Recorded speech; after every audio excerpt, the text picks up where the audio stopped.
Por décadas, a cultura pop, a literatura e os clichês motivacionais tipo alimentaram a gente com aquela mesma ideia reconfortante, né? Uhum, aquela velha história de que o que importa é a jornada, não o destino. Exato. Nós fomos totalmente condicionados a valorizar o suor do processo acima da linha de chegada. Mas e se a psicologia e a própria mecânica da nossa mente apontarem que focar no caminho cedo demais é, na verdade, a receita biológica para a autossabotagem? Olha, é uma quebra de paradigma bem desconfortável. Porque a biologia humana transformou o nosso cérebro em uma máquina de antecipação de ameaça, sabe? Sim, a gente sempre espera o pior. Pois é, nós evoluímos para prever o que pode dar errado. Então, quando o foco recai sobre o trajeto antes mesmo de o destino estar solidificado, esse instinto de sobrevivência assume o controle. E aí trava tudo. Literalmente congela qualquer ambição. É biológico? Certo. Então vamos desconstruir isso.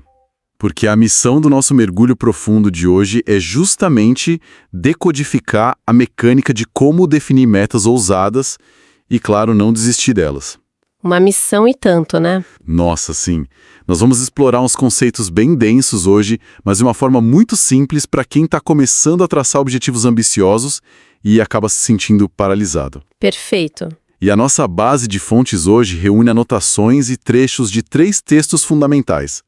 São eles: o destino antes do caminho, a força da intenção ousada, o medo como freio da oração e do sucesso e o inventário da resiliência humana. O que é fascinante aqui é que esses materiais formam um manual surpreendente de engenharia reversa sobre o comportamento humano. Eles vão bem fundo, né? Muito fundo.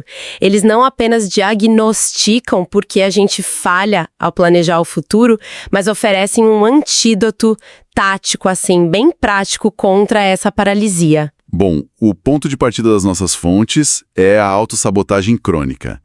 A premissa central é que tentar definir um objetivo e, simultaneamente, mapear todas as dificuldades do trajeto faz com que a gente rebaixe a ambição. Total. A gente baixa a bola na hora. Sim.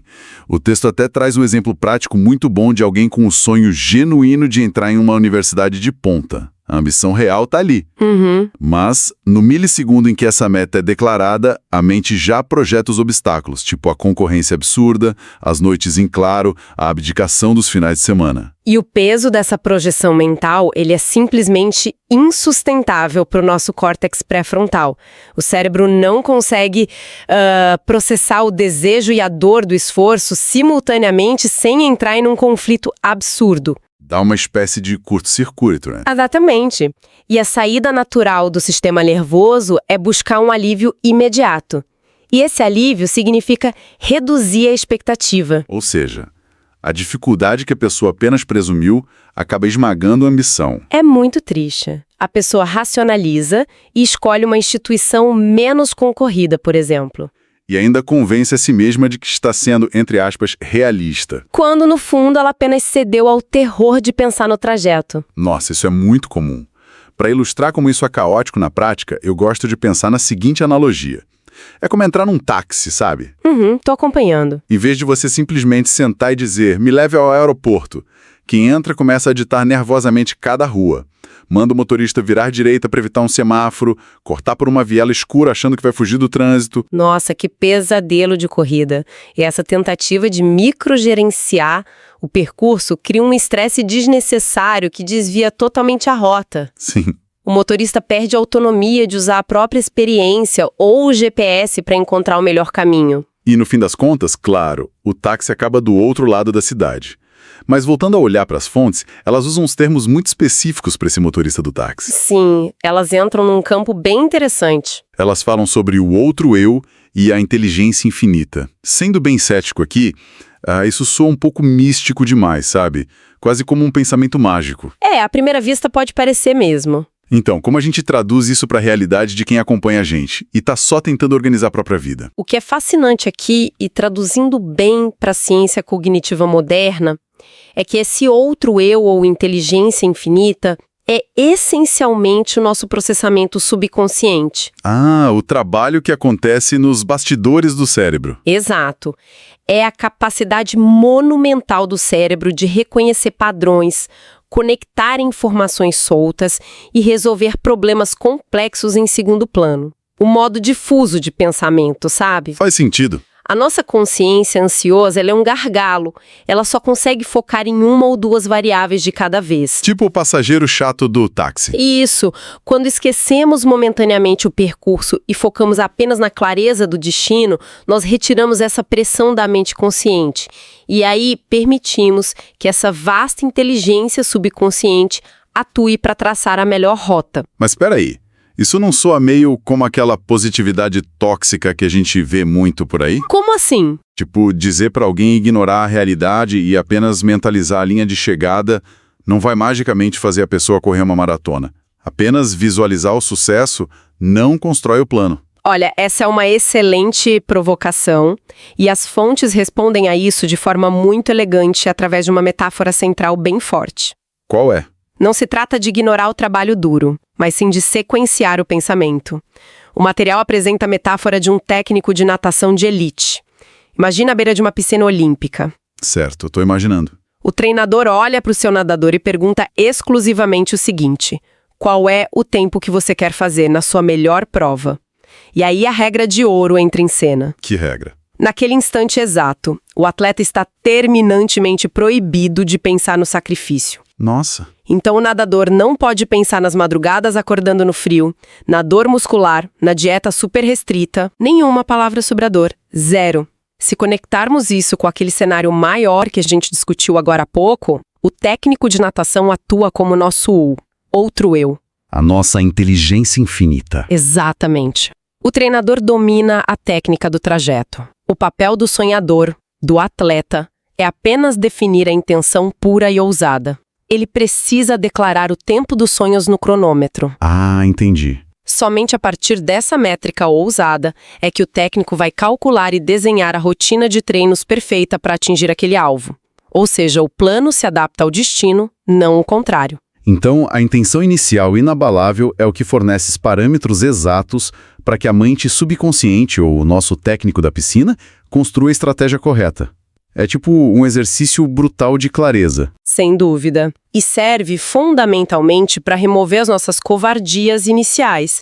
Porque pense bem, se o atleta pensar na dor antes de definir o tempo, ele pede um tempo medíocre. Ele vai jogar seguro. E isso nos empurra para a segunda grande questão deste nosso mergulho. Vamos lá.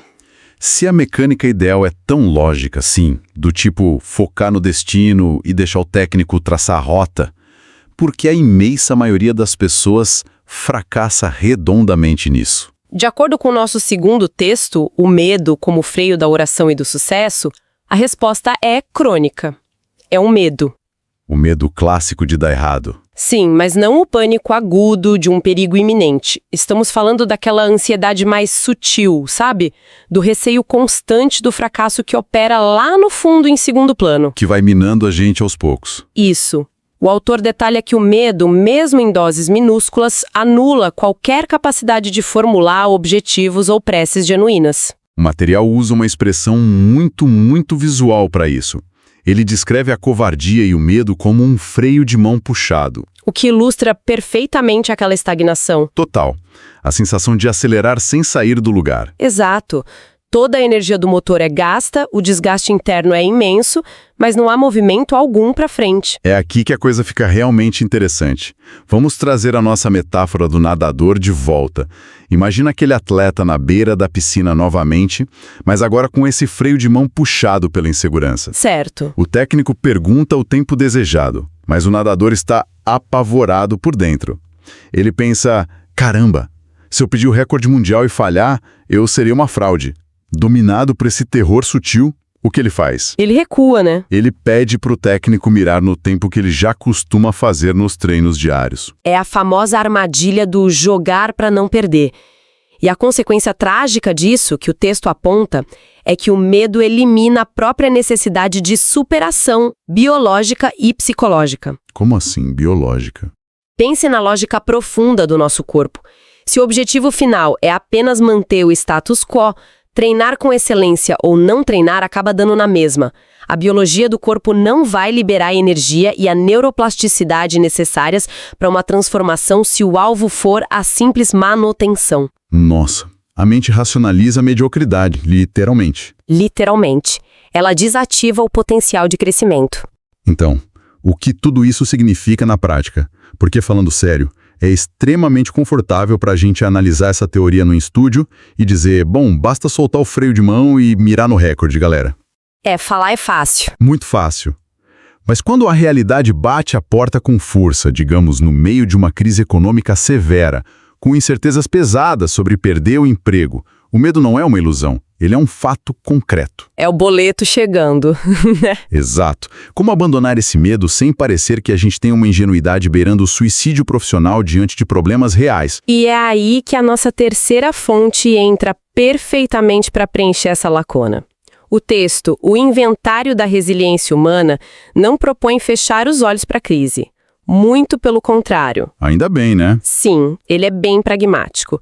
Para neutralizar o medo em cenários de alta pressão, como uma depressão econômica pesada, o material propõe um método tático, que é auditar os ativos intangíveis. Certo. Analisando as minhas anotações dessa fonte, tem uma lista de 7 ativos intangíveis que, não podem ser comprados com dinheiro de jeito nenhum, mas que são o verdadeiro alicerce contra a incerteza. Isso mesmo, são a nossa blindagem. E olhando para a estrutura dessa lista, eu reparei que os 4 primeiros itens parecem formar um bloco puramente interno. Sim, eles são uma fundação. Eles formam a fundação da máquina humana.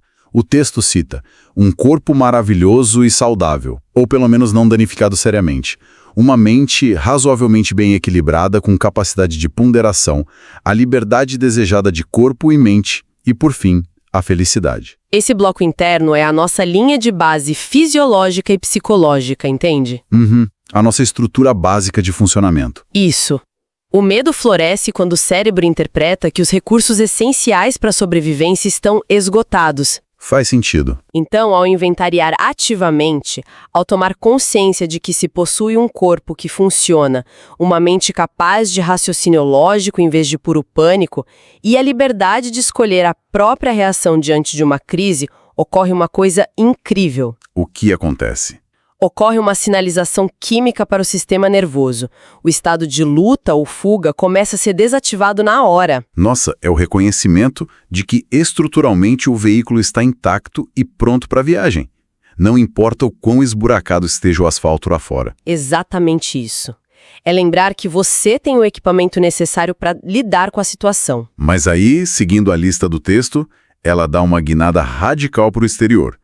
Os próximos 2 ativos listados mudam completamente de figura. Eles saem do eu para o outro. Isso. A fonte aponta a imaginação criativa, especificando que ela deve ser usada para prestar serviços úteis a muitas pessoas. E também aponta o desejo ardente de ajudar quem não teve a mesma sorte. Esses 2 são cruciais. Olha, eu confesso que isso soa quase poético, mas eu preciso questionar a utilidade tática disso. Se alguém está apavorado com a própria incerteza financeira, como é que desviar o olhar para resolver o problema de uma terceira pessoa ajuda a curar o meu medo interno? Essa é a grande virada de chave do texto. Isso levanta uma questão super importante sobre a mecânica da atenção humana. O medo é, por excelência, um estado egocêntrico baseado na escassez. É a gente olhando só para o próprio umbigo. Sim. Quando somos tomados pelo medo, todo o nosso processamento mental vira um túnel focado em o que vai faltar para mim ou como eu sobrevivo a isso. É um ciclo de ruminação paralisante. É a mente operando estritamente na defensiva. Exato. Mas quando ocorre o esforço consciente de usar a sua imaginação criativa para resolver um problema coletivo, ou quando se ativa genuinamente o desejo de ajudar o próximo, acontece um reprocessamento cognitivo drástico. Como se fosse um choque no sistema. Um choque de realidade positiva. O holofote da mente é arrancado dessa escassez e forçado a iluminar a abundância. A lógica biológica muda totalmente. Que loucura. Pensa comigo. Um organismo não consegue estar paralisado por medo de não ter o suficiente para si mesmo, enquanto está ativamente transbordando recursos, tempo ou intelecto para auxiliar outra pessoa. Uau! É tipo uma reconfiguração do sistema operacional da pessoa. O simples ato de servir quebra aquela ilusão da escassez crônica. Exato. A pessoa deixa de se enxergar como uma vítima encurralada pelas circunstâncias e passa a se perceber como um agente de resolução. O medo simplesmente não sobrevive nesse estado de agência ativa. Faz todo sentido agora. E isso pavimenta o caminho para o sétimo e último ativo da nossa lista de resiliência. O texto descreve como o privilégio de acessar a inteligência infinita. O nosso velho conhecido de novo. Pois é. Seja para eliminar o caminho ou que de bênçãos. E olha, olhando para essa lente da neurociência e do estado mental que a gente acabou de montar aqui, esse ativo final faz muito sentido. Tudo se conecta, né? Demais, porque uma vez que o corpo e a mente estão estabilizados pelos primeiros ativos e o foco mudou da escassez para o serviço com os ativos 5 e 6, A linha de comunicação com aquele subconsciente estratégico volta a ficar limpa. o técnico de natação está novamente disponível na beira da piscina para desenhar o plano de treino perfeito. Perfeita analogia. O ciclo de resiliência se fecha. Ele restaura a nossa capacidade de focar no destino audacioso sem que aquele alarme de incêndio do cérebro esteja soando ininterruptamente. É impressionante como essas três fontes convergem de um jeito tão redondo. Sim, parecem peças de um mesmo quebra-cabeça. Bom, vamos amarrar todos esses mecanismos fundamentais para que a engenharia de metas fique cristalina para quem está acompanhando a gente a partir de agora. Vamos resumir a ópera. O primeiro imperativo absoluto que tiramos hoje: reverta a ordem tradicional de planejamento. O destino precisa obrigatoriamente ser visualizado antes do caminho. Sem exceções. Ousadia pura na linha de chegada, sem permitir de forma alguma que a mente consciente antecipe as dores do percurso e contamine essa meta inicial. E além disso, é fundamental confiar que a mente possui sim a capacidade subconsciente de mapear a rota ideal, contanto que os parâmetros do sucesso estejam absolutamente definidos lá na frente. O como surge a partir do onde. Exatamente. O como é consequência. E o segundo imperativo da nossa análise, a vigilância constante do freio de mão. O medo não vai anunciar a própria chegada com banda e tambores, sabe? Ele é muito mais sorrateiro. Muito. Ele vai se disfarçar de realismo, de prudência. Então, no instante exato em que houver a tentação de rebaixar a meta só para evitar o desconforto, é preciso quebrar esse estado de escassez imediatamente. E como fazemos isso? Usando o inventário de resiliência, auditando agressivamente a nossa fundação interna de saúde e liberdade. Os 4 primeiros itens. Isso. E principalmente forçando a nossa mente a operar no modo de abundância, ao focar na resolução de problemas externos e no auxílio ao próximo. É assim que o estado de alerta do cérebro diminui e a clareza retorna. É revolucionário entender isso. Porque a nossa cultura hiperconectada e ansiosa frequentemente confunde cautela com inteligência, né? Nossa, o tempo todo. A gente acha que ser cínico é ser inteligente. Exato. Quando, na verdade, muitas vezes é apenas a biologia do medo justificando a falta de ousadia de sonhar alto. Mas olha, antes de encerrarmos a nossa imersão de hoje nessas fontes poderosas, é preciso dar um passo além do texto. Vamos lá. Eu quero transformar essa análise em uma provocação direta para a vida prática de quem está ouvindo a gente. Uma reflexão, né? Para testar a validade de todos esses conceitos na própria pele. Exatamente isso. Pense no seguinte: se o nosso processamento subconsciente, se essa tão falada inteligência infinita realmente possui a capacidade monumental de construir o trajeto perfeito assim que uma intenção cristalina é declarada, Qual é a pergunta que fica? qual é o grande objetivo monumental, o seu verdadeiro e assustador recorde na piscina, que continua engavetado neste exato momento, unicamente porque a mente racional ainda não conseguiu enxergar o passo a passo até lá? Uau!